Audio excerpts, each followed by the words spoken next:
Hello students, I Mrs. Neelab Tomar is before you, and today I am going to start with a new poem, and that is the second poem of class 10th. और poem का नाम है आपका Fire and Ice. Fire and Ice. This is a poem written by Robert Frost. इससे पहले वाली जो हमने poem पढ़ी थी वो भी Robert Frost की थी, and this is also the poem of Robert Frost. So I am having a book over here of class 10th. ये फर्स्ट फ्लाइट बुक है और इस बुक की ये सेकंड पोएम है द फायर एंड आइस. ये फायर एंड आइस लिखा हुआ है. The whole poem is written on the black board. You can see it over there. I am looking in my book and reading it out. अब ये fire and ice क्या denote करता है? जैसे ये आपने पढ़ा फायर और आइस, तो आपके दिमाग में सबसे पहले क्या आया? फायर को सोच कर क्या आता है कि फायर तो सब कुछ जला देती है, आग होती है वो, है ना, और आग से चीज़ें जो जल करके भस्म हो जाती हैं. तो यहाँ पर उसको लग रहा है कि आग जो है वो जलाने का काम करती है या तबाही का काम करती है. और आइस जो है वो आइस भी इक्वलेंट है. आइस को वैसे देखा जाए तो आइस ठंडक देती है, लेकिन यहाँ पर भी आइस को क्या कहा गया है कि आइस भी फायर का ही काम करती है. आइस कैसे फायर का काम करती है कि जैसे जब हमारी ग्लोबल वार्मिंग बढ़ती है तो ग्लोबल वार्मिंग बढ़ने से क्या होता है? पॉल्यूशन बढ़ता है ना. और पॉल्यूशन बढ़ेगा, ग्लोबल वार्मिंग बढ़ेगी, तो उसका इफ़ेक्ट जो है वो कहाँ पर पड़ता है? जहाँ पर ग्लेशियर्स है, जहाँ पर आइस है, उन आइस को वो मेल्ट करता है. यानी कि फायर, हीट जो है वो आग को मेल्ट करती है. और जब आग से ये चीज़ें मेल्ट होती है, व्हेन द आइस मेल्ट्स, अगर आप एंटार्क्टिका जाएंगे तो एंटार्क्टिका में देखेंगे कि देयर आर आइस शीट्स. पूरे एंटार्क्टिका जो है वो आइस से कवर्ड है ना. तो आइस शीट्स आर देयर. और जब ये ग्लोबल वार्मिंग होती है, प्लेन एरियाज़ में ग्लोबल वार्मिंग इतना मालूम नहीं पड़ पाती है, लेकिन अगर आप एंटार्क्टिका में जाएंगे तो आप देखेंगे कि कितने फास्ट ये आइस शीट्स जो है वो मेल्ट हो रही है. They are converting into water. पानी में कन्वर्ट हो रही है, और फिर पानी ये कन्वर्ट होकर के कहाँ आ रहा है? प्लेन एरियाज़ में आ रहा है. और प्लेन एरियाज़ में जब ये पानी बढ़ता जाएगा तो क्या होगा? फिर यहाँ पे बाढ़ आएंगी, सुनामी आएंगे, और फिर उसके बाद में तबाही मचेगी. तो आइस भी जो है वो तबाही का काम करती है. So this is what a picture comes in general to a mind कि फायर और आइस जो है वो क्या काम करते हैं. Now according to the poet and according to this poem what it means, I am going to explain it to you. अब पोइट जो है, पोइट का नज़रिया कुछ दूसरा होता है. हम कह रहे हैं कि आग जलाने वाली आग, माचिस लगाने वाली आग, माचिस की तीली से जला देते हैं ना, तो जला दो तो आग भड़क जाती है और फिर सब कुछ तबाह हो जाता है. लेकिन पोइट जो है वो इस आग को दूसरे वे में बता रहा है, क्योंकि पोइट जो है वो कुछ भी सोच सकता है, कुछ भी बता सकता है ना. तो उसका कहना यहाँ पर क्या है कि किस वजह से ये जो वर्ल्ड है वो पूरा तबाह हो जाएगा या भस्म हो जाएगा या ख़त्म हो जाएगा, डिस्ट्रक्शन हो जाएगा इसका. तो किस तरह से हो जाएगा, that he has presented in these lines. Now I am going to read the lines कि some say the world will end in fire. कुछ लोगों का कहना है कि ये वर्ल्ड जो है, संसार जो है, ये ख़त्म हो जाएगा फायर की वजह से, यानी कि आग की वजह से तबाही हो जाएगी. And the world is going to come to an end, और ये संसार जो है वो बिल्कुल ही ख़त्म हो जाएगा.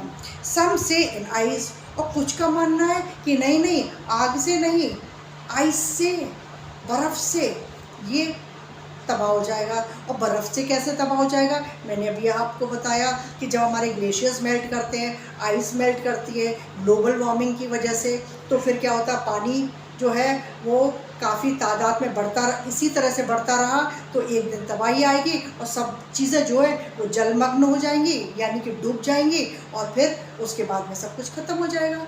ठीक है. तो कुछ लोगों का मानना है कि that the fire is going to destroy the world. Some says that the destruction will come by the ice. From what I have tasted of desire, I hold with those who favor fire. अब poet यहाँ पर कह रहा है कि मैं तो उन लोगों के साथ में हूँ जिन्होंने फायर को लेकर के कहा है कि fire is going to do the destruction, I favour them. मेरा मानना वही है, क्योंकि फायर उसके अकॉर्डिंग क्या है, पोइट के अकॉर्डिंग डिज़ायर है। फायर सिंबलाइजेज डिज़ायर, यानी कि जब इंसान के अंदर डिज़ायर होती है कुछ पाने की, कई होते हैं वो कहते हैं हमारे पास बहुत सारा पैसा आ जाए, कुछ कहते हैं हमारे पास बहुत सारी पावर आ जाए, उनमें इतना जुनून आ जाता है, इतनी ज़्यादा वो इस चीज़ की तरफ बढ़ जाते हैं कि वो फिर एक दूसरे से जेलसी फील करने लगते हैं। तो ये क्या है, फायर किस चीज़ को लीड कर रहा है, डिज़ायर को, और डिज़ायर किस चीज़ को लीड कर रही है हमारे अंदर, जेलसी, हेट्रेड। जब जेलसी आएगी, हेट्रेड आएगी, तो फिर क्या होगा हमारे अंदर, और क्या चीज़ें हो सकती हैं कि ये चीज़ें इंसान को इंसान से अलग करती हैं, यानी कि एक दूसरे को भड़काती है और आग लगाने का काम करती है। तो ये चीज़ सब क्या करेंगी, तबाही का काम करेंगी, and the world will come to an end. तो पोइट का कहने का मतलब ये है कि आग जो है वो एक, ये नेचुरल प्रोसेस नहीं है कि तुमने तीली से लगाई और वो आग लग गई। यहाँ पर आग है जो दिलों में लगती है।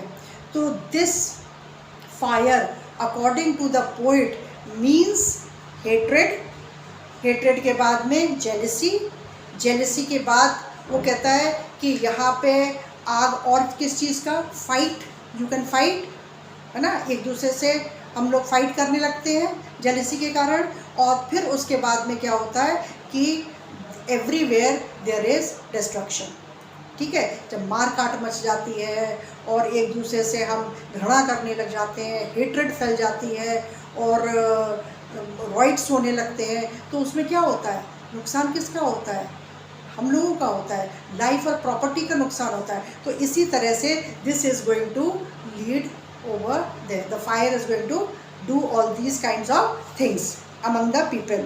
तो फायर और हीट जो है वो दोनों चीज़ें जो है वो कॉन्ट्रास्ट है, both the things are in contrast, opposite to each other।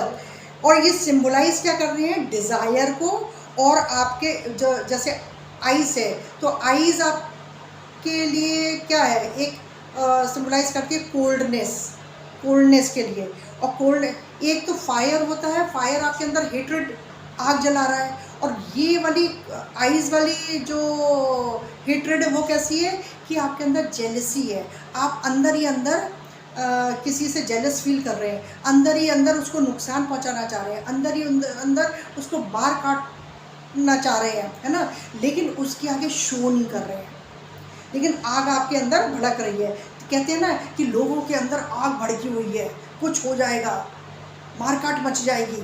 तो ये आग भड़की हुई है क्या है, यानी कि there is the feeling of hatred, jealousy among the people that they are going to destroy each other, है ना। फिर वो जब ऐसी फीलिंग्स आने लगती है तो उस टाइम पे इतनी मारकाट मचती है कि वहाँ पर ना तो ये वो कोई देखता है कि किसी की जान जा रही है, ना ये देखता है कि प्रॉपर्टी ख़राब हो रही है। तो life and property both are damaged in this. तो फ्रॉम फर्स्ट पैराग्राफ की ये लाइन है, from what I have tested of desire I hold with those who favour fire. तो उन्होंने कहा कि यहाँ पर फायर जो लोग फायर को फेवर कर रहे हैं, आई am going with them because I know that hatred, jealousy and these things lead towards the roids, so he says that these should be avoided। now next paragraph hai, but if it had to perish twice, I think I know enough of hate to say that for destruction ice is also great and would suffice। अब उन्होंने कहा कि fire ही अकेला destruction थोड़ी कर रही है, fire के अलावा आइस भी डिस्ट्रक्शन कर रही है, क्योंकि आइस जो है वो क्या है, हिडन फीलिंग है, वो चुपचाप नुकसान पहुंचा रही है। फायर तो क्या करती है, एकदम से धमाका करती है, एकदम से ब्लास्ट करती है कोई चीज़ को, है ना, और एकदम से ब्लास्ट करने के बाद में ख़त्म सब चीज़।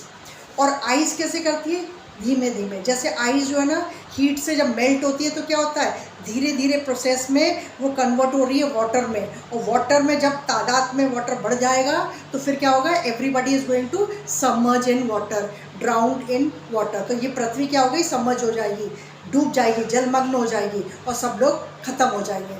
तो आइस क्या है, स्लो प्रोसेस है। तो इसी तरह से ये आइस यहाँ पर हिडन फीलिंग्स हैं, hidden feelings which are inside a person, जो कि दिखाई नहीं दे रही है, लेकिन वो जब वो पर्सन एक्ट करता है देन दे आर शोन। तो हम कहते हैं ना कि हम किसी से नफरत करते हैं, हम मुंह पे नहीं दिखा रहे हैं, उसके चेहरे पे नहीं दिखा रहे हैं कि हम तुमसे नफरत कर रहे हैं, लेकिन मन ही मन में हम उसकी काट कर रहे हैं, हम उसको असाइड कर रहे हैं। तो this is what here it means. But if it had to perish twice, तो पोइट कह रहा है कि अगर इस वर्ल्ड को 2 बार ख़त्म होना हो, 2 टाइम्स, ट्वाइस है ना, ट्वाइस डिस्ट्रॉय होना हो, I think I know enough of hate to say that for destruction ice is also great. तो उन्होंने कहा कि अगर ख़त्म ही करना है तो ये हेट्रेड जो है वो आइस के रूप में ज़्यादा तबाही मचाएगी। जो लोग अंदर ही अंदर गुस्सा अपने अंदर रखे हुए हैं, हेट्रेड अपने अंदर रखे हुए हैं, जेलसी अपने अंदर रखे हुए हैं, वो एकदम से फूट पड़ेगा एक दिन, और जब फूट पड़ेगा तो वो सब तबाही मचा देगा, ठीक है। और वो वाली तबाही जो है वो वेपन्स की तबाही से भी ज़्यादा नुकसानदेह होगी, यानी कि this is going to harm more than the weapons. Weapons क्या करते हैं कि एकदम से आपने फायर किया, आर्म्स और एम्यूनिशन से आपने फायर किया तो इंस्टेंट होता है, ये स्लो प्रोसेस है। स्लो प्रोसेस जब ब्लास्ट करता है तो everything comes to an and.